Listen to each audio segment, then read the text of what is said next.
Live from the Export Beer Garden studios and brought to you by Export Ultra, the beer to smash on a golf course. This is the Agenda Podcast for the 5th of Feb. The Agenda Podcast, the home of sporting nonsense and claptrap. Brought to you by Export Ultra. G'day there, welcome along to the Agenda. Myself, G Lane, and Matt Heath. G'day, Matt. G'day, G Lane. Well, it's a bit of a funny week because we've got old Waitangi Day. Yeah. Tomorrow's on Thursday. And Yeah, then so holiday. The awkward Friday. Yeah, so Le Pont. Yeah, you're going to take the Le Pont? Le Pont. Yeah, I'm bridging the gap. Yeah.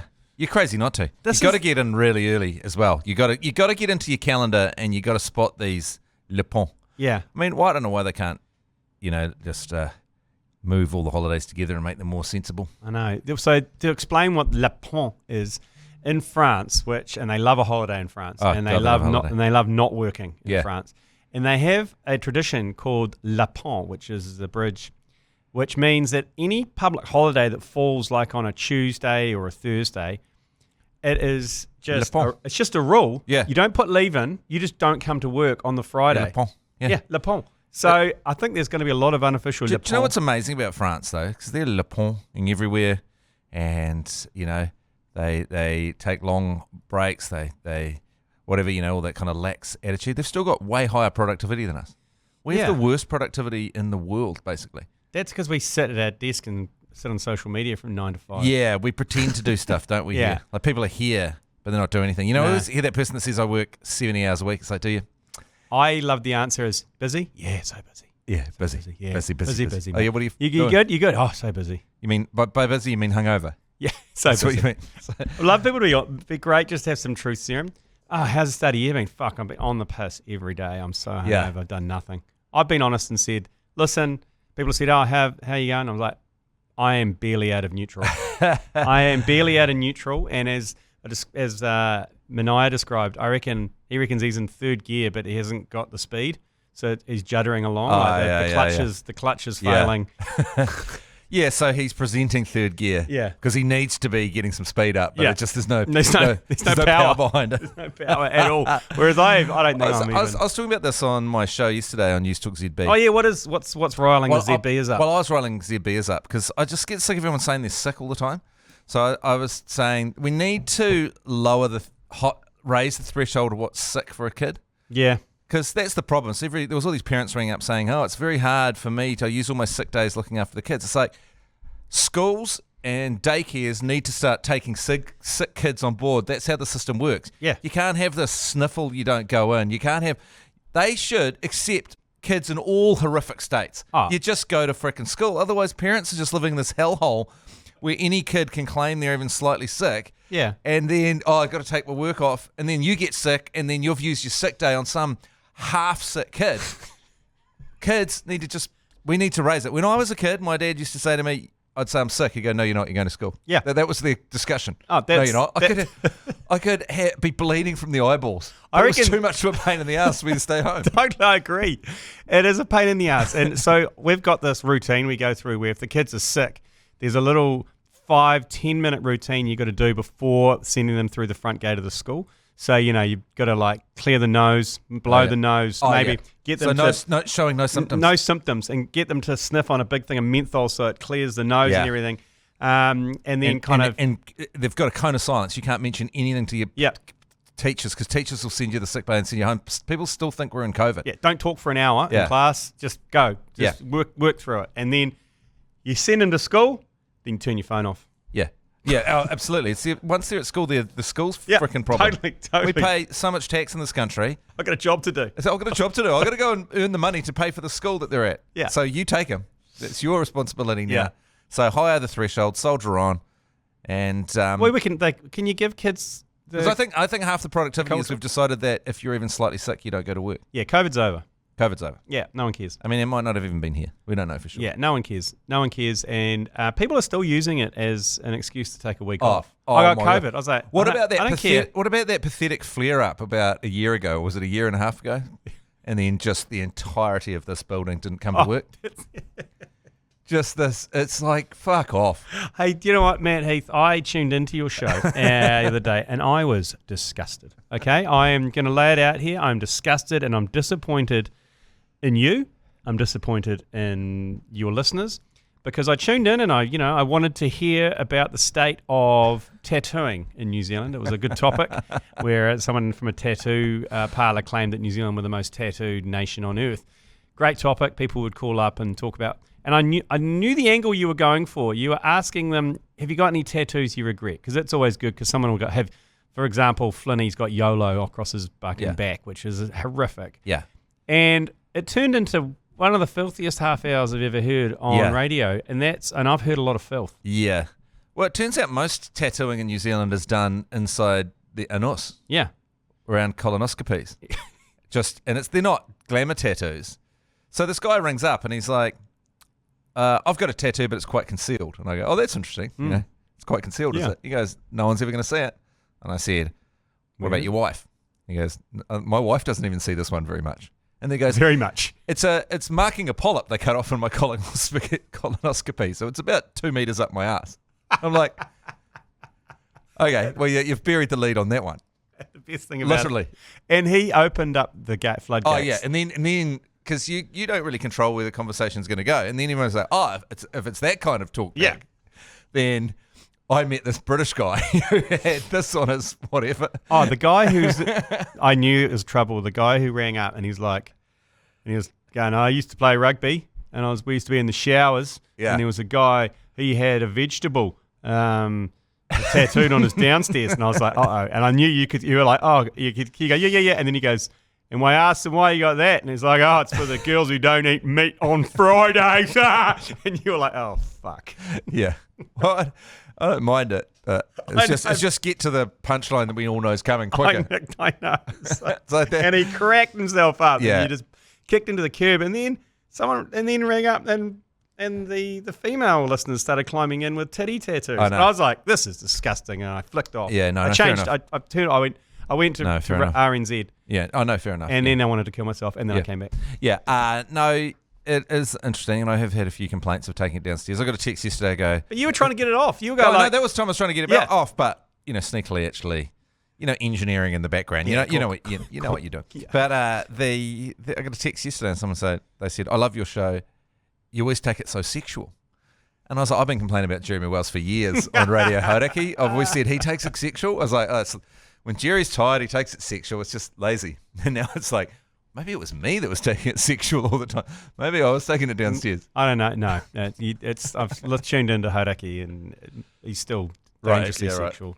So it wasn't too much of a handbrake. No, I think you just encouraged it. But anyway, send your kids to school. That's my new thing. Yes, not and I got 4,000 texts from people just saying, you can't say that. There's legitimate sick people out there. It's like, I'm not saying if you're missing both your legs in a if you got sawmill accident, then I'm saying you go to work. I'm just saying let's higher the threshold. If you got appendicitis, sure. Yeah. It's just the idea that you can't come and cough on your workmates. It's like, just come in and cough on your workmates. It's better to get it and build up the immunity. Yeah, because we talk into these microphones. Yeah. No one changes. We actually had to change this one microphone because it. That's halitosis, though. That's Jason Hoyt's bad breath. Oh my God, that's a different issue. Yeah. Don't come to work with bad breath. If your kids have got bad breath, they just need to stay at home. You mask up if you've got bad breath. Yeah.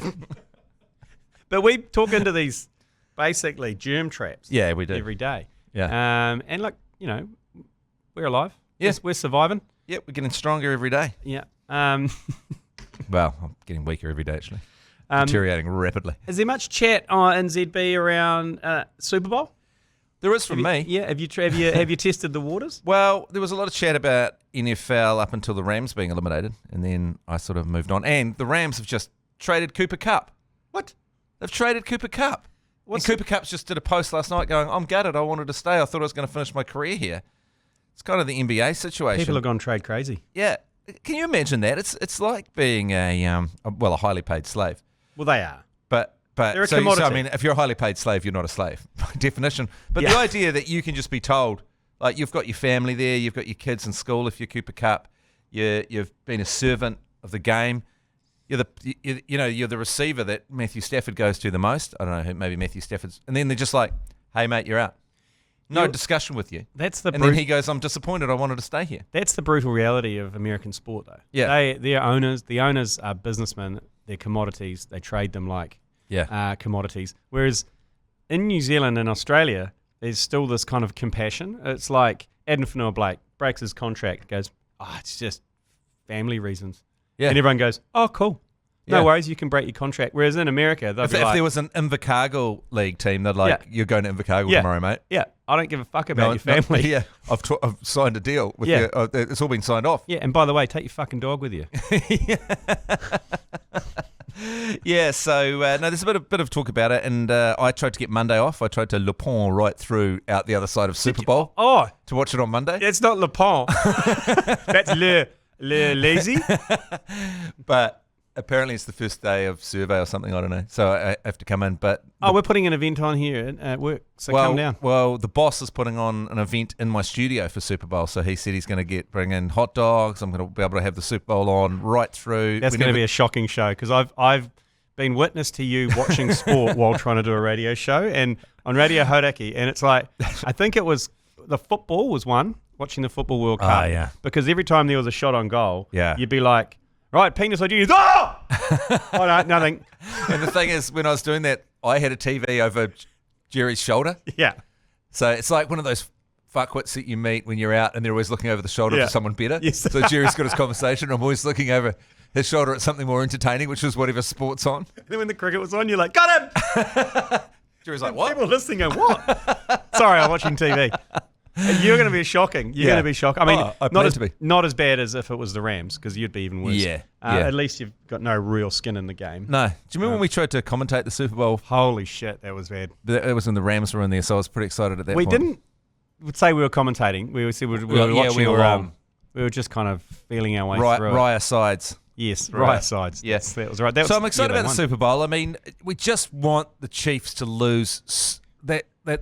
How much I want them to lose, I just feel it viscerally. Yeah, we'll take a quick break, and we're going to come back, and we're going to focus on Super Bowl for Dummies.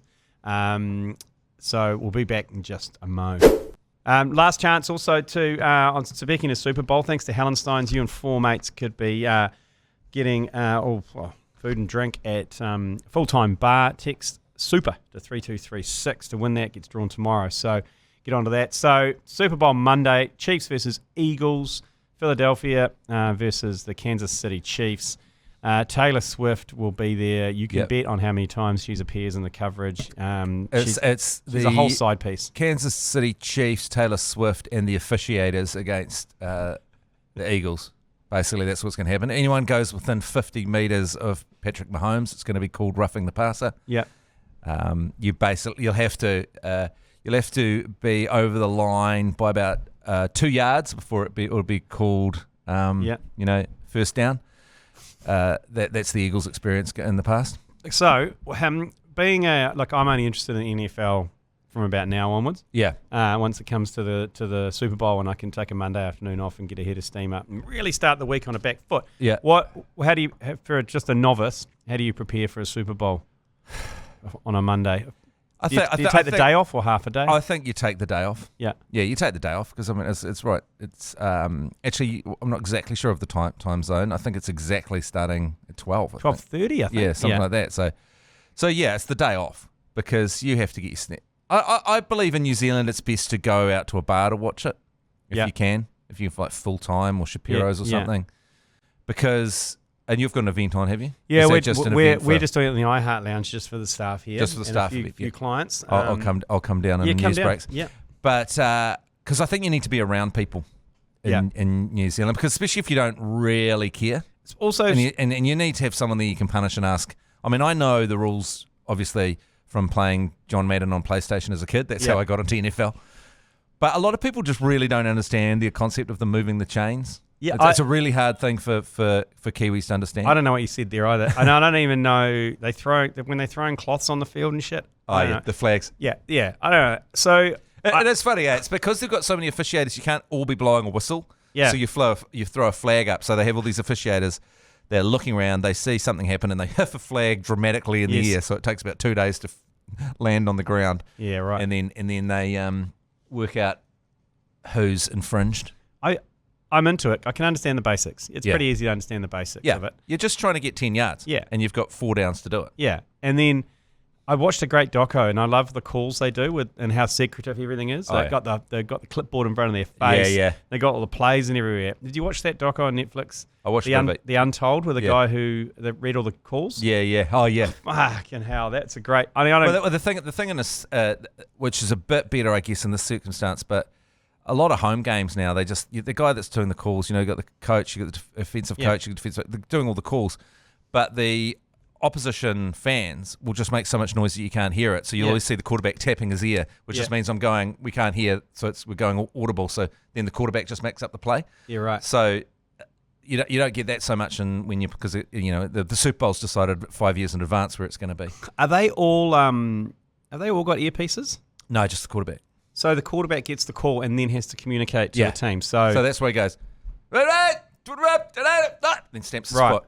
Okay. And then and so he's yelling, and so that means the wide receiver knows the play that he's yelling out, which way they're going. Yeah. The tight end knows what he's doing. Everyone knows who they're blocking.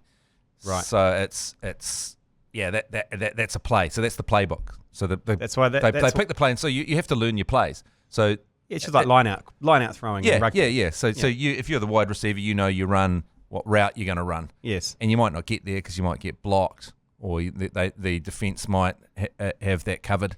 So do you have to have in the play? This is, I don't know. You might not know the answer to this because you're not Patrick Mahomes, but you might be able to help.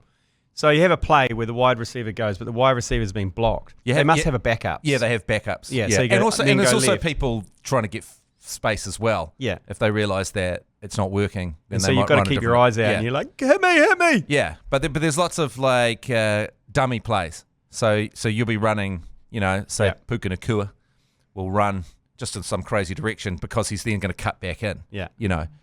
So and that might be just to drag those the defense that way because you're actually sending Tyler Higbee or something up the other way. Or sometimes someone might be blocking when it appears like they're running. All these kind of things. Because it's for those who don't like NFL or are not interested, you're going to be in for a rough ride because flag football is now in the Olympics, and it's going to be in the Olympics in 2028 in LA.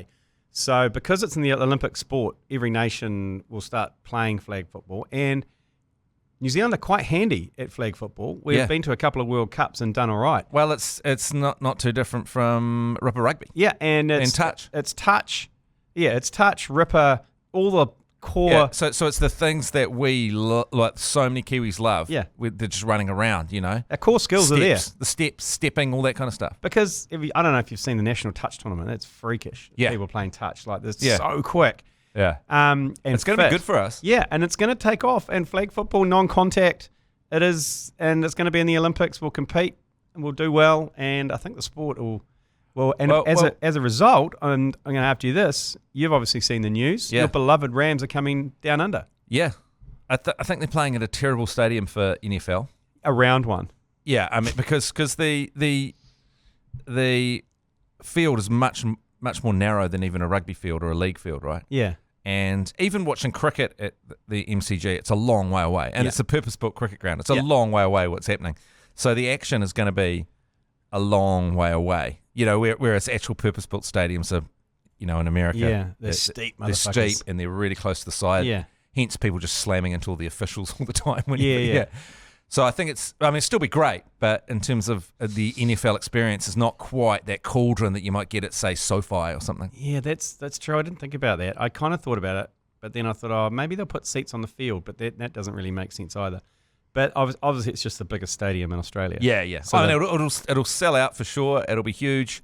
It'll be fantastic, but it won't be quite the experience. You're right, because during the Cricket World Cup, the one that I jinxed when we went over to in 2015, we were probably 10, 12 rows back from the front. Yeah. Lower bowl. And we were still fucking miles away. Fucking miles away. It still felt like you were quite a way away from the middle. And not part of the... Not like in Eden Park, you're basically sitting on top of the players, but it didn't feel... So just thinking about if they have the field in the middle there, that's probably 30 metres before you even get to the sideline, and the sideline's going to be full of officials. Yeah. And the bottom bowl of the MCG is quite shallow. It's not steep. Yeah. It goes back quite a way. So you won't be able to see anything. No. You won't be able to see shit. I mean, they'll have their big screens up, but you'll be watching it on TV. But the atmosphere will be great. It'll be kick-ass. I was thinking about this about T20, right? And like Eden Park's actually the perfect ground for a T20. You know, people talk about cricket grounds needed to be bigger. Yeah, T20s don't count. Don't count. You just want the smallest, so you want to be as close as you can to the action. Because I mean, baseball has that huge advantage that they're over beside the crowd. Yeah. Whereas cricket's interesting because you're way out in the middle of the field, so even the best seats are quite a way away from the action. But that'll be awesome. But I think we were talking about this podcast before. I think it was with Mania maybe. But how New Zealand's trying to, rugby's trying to make these inroads into other countries. They need to protect their own turf because NFL's coming for them. NFL, NRL. NRL. Oh, NRL is here. NBA. NRL's in the gates of rugby and just running amok, burning down houses and pillaging. Yeah. And meanwhile, you've got NFL at the gates just firing trebuchets over, burning pigs in. NRL, they've had the access pass to the building and been pinching computers for fucking years. And now the NFL, they've put a new security system in, but they're going to hack it. Meanwhile, rugby union's going, we could make it. If we only got 1%, if we got 1% of the American market, then the American market's coming to take everything off you. Yeah, I know. You need to be spending all your time securing things in New Zealand. Well, but you've got an organisation that doesn't seem to have any answers to anything. Every scandal they cock up, like there's that latest one today, which has all come out. So because they never. What happened? What's happened today? A bunch of the senior management and senior players have spoken to the Herald and say that TJ Perenara didn't talk to them about his, and they felt blindsided.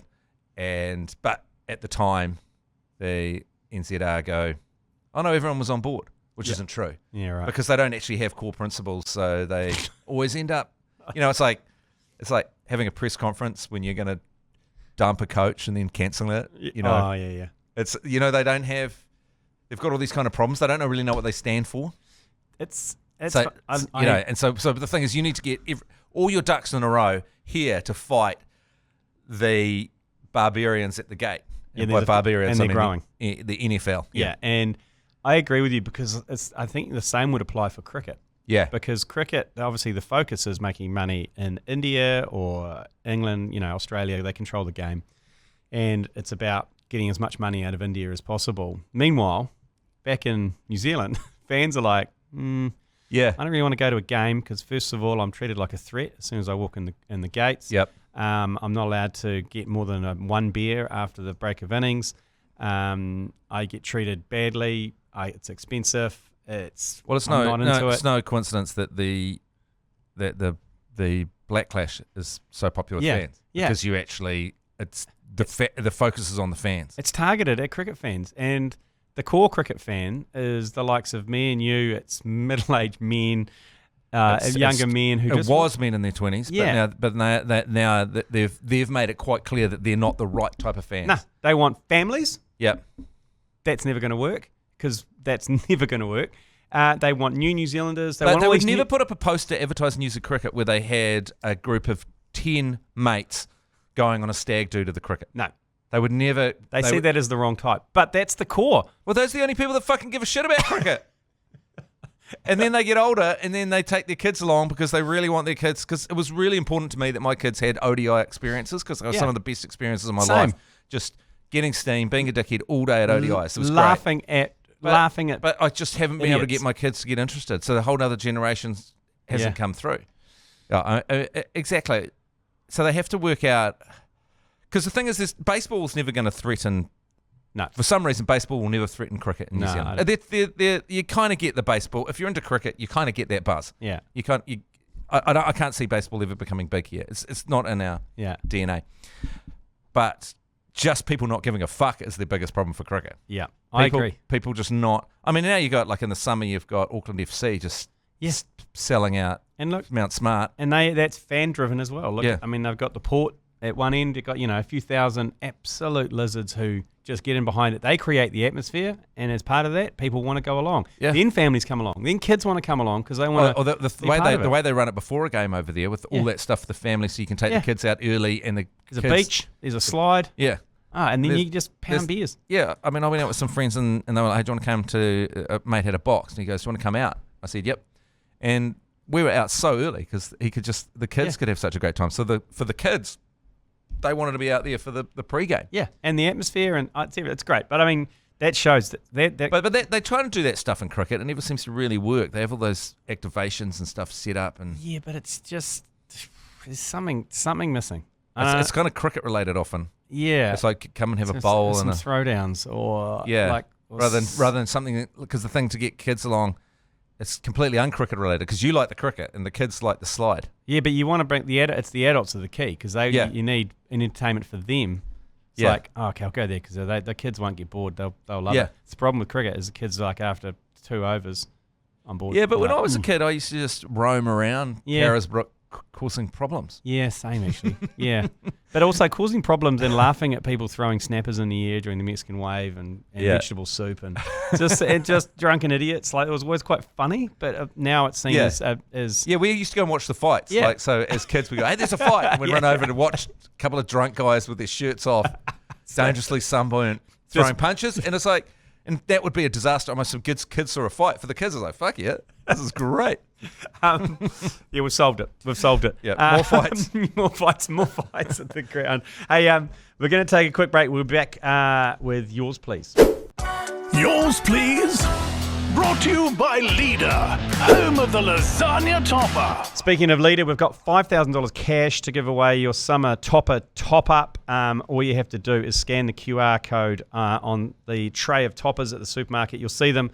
The Leader NZ lasagna toppers. You'll see the ACC logo as well. You just scan the QR code, fill in the details there. It'll take you to a link, and you could win $5,000 cash just for smashing a Leader bacon and cheese topper or a southern fried chicken topper, whatever. Delicious. If you want the details, text scan to 3236. Now, first of the Yours Please. I'm picking they're probably the same ilk as we've had the last few days. Yours Please.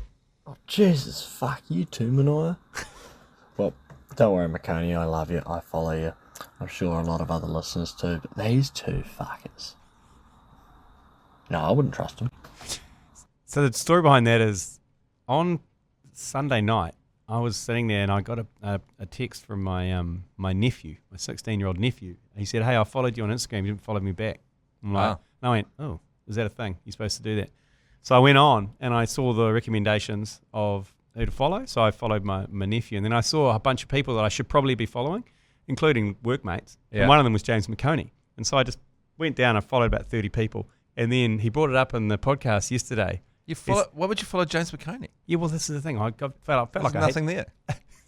So yesterday he took massive offence. He goes, "Oh, big news. I'm now followed by G Lane at the ACC on Instagram." And I was like, "Yeah, I followed you on Sunday night." He goes, "How come you haven't been following me? I've known you for like 15, 20 years. Why didn't you?" And I was like, "It just didn't occur to me that I had to." I don't follow James McConey. But then Manias, during the show, like followed him as well. And he's like, "Oh, fuck you don't fucking follow me either." And then Joe Jury unfollowed him from the ACC, then followed him again. So another notification came. So James McConey now thinks that no one follows him. What's his handle? It's just, I think there's only one James McConey. So get on there. There's only one James McConey. One James McConey. James McConey. Oh, I don't follow him. Oh, there you go. Follow him. He'll fucking kill him.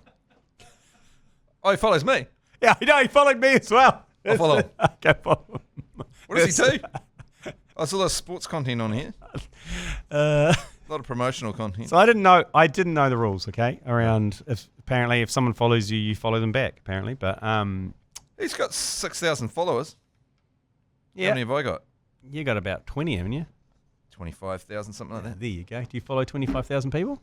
No. No. So yeah. So look, I follow a lot of bathing suit enthusiasts.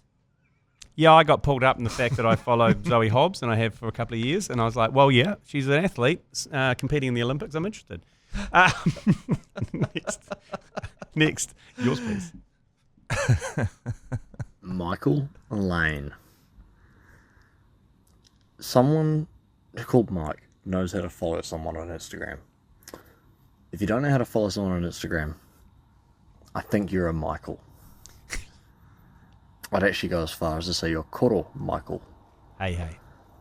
I'd like to put that forward as your new nickname. Kuru Michael, I think that's a little bit unfair. of you, Michael. Yeah, look. I think it's a bit unfair because it's not that you don't know how to follow them, you just didn't care. No, I know how to. I mean, I follow 600. I follow 600 people. Yeah. So It's just James McConey wasn't in the 600 most important people to follow in your life.